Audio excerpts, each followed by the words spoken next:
mund të ketë situatë të caktuar kur dikush nuk e din që ti e ke bërë këtë mirë. Dhe ka shpresuar që ti e bën atë mirë. Por mendon që ti s'e ke bërë atë mirë. Dhe si pasojë e mungesës së dijes që ti e ke bërë atë mirë, ai merr një qëllim jo të mirë ndaj teje. Në esencë, njeri bën mirë për hir të Allahut të mënduar. Duhet jemi të sinqert dhe mos mi përmend të mirat që kemi bërë. Kjo është esenca. Për shkak se ne kemi bërë mirë për hir të Allahut të mënduar. Dhe shpresojmë tek Allahu xhallahu ala shpërblim për të mirat që i kemi bërë. Mirë po, në situata të caktuara nganjëherë, kur përmendja mund të ketë interes, lejohet. Jo interes personal, po mund të ketë interes për shembull në ruajtjen e raporteve. Mund të ketë interes në mbrojtjen nga dhënia e keqe. Lejohet me përmend. Lejohet me përmend. Për shembull, mund të ketë situata të caktuar kur dikush nuk e din që ti e ke bërë këtë mirë.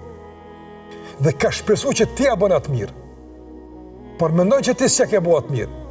Dhe si pasojë e mungesës së dijes që ti e ke bërë atë mirë, ai merr një qëllim jo të mirë ndaj teje. Për shkak se ka prit ti më apo atë mirë, ka prit që ti e bën këtë mirë, ka prit që ti ndihmon, po ai mendon që s'e ke ndihmuar. Për me harujt raportin dhe me harujt mendjen nga ndikimi i shejtan me vezvese, lejon të vëllai ndërun këtë punë që realisht ti mendon se të ka kryer dikush, unë ta kam kryer. Veç kaq. Kryer. Me aqesu zamrën edhe me harujt raportin. Nga njerë për shembull, për me arikuti dikujt, se duhet me kon mirënjohës, lejohet me përmend një të mirë që ja ke bërë. Për shkak se është mos mirënjohës, është vlerësues, domthon i keq, i mirësisë, i kontributit të dikujt, duhet me përmend nga njerë që thot populli me aqel syt. Po këto janë situata të jashtëzakonshme dhe situata të rralla që ndodhin për shkak të një dobie madhore. Ndërsa në esencë muslimani bën mirë edhe i studie. Të mirat i lënë mbrapa shpinës. I gjejmë tek Allahu ditën e takimit me të. Ndërsa ato që kena para syve janë të metat tona. Kështu muslimani ecë.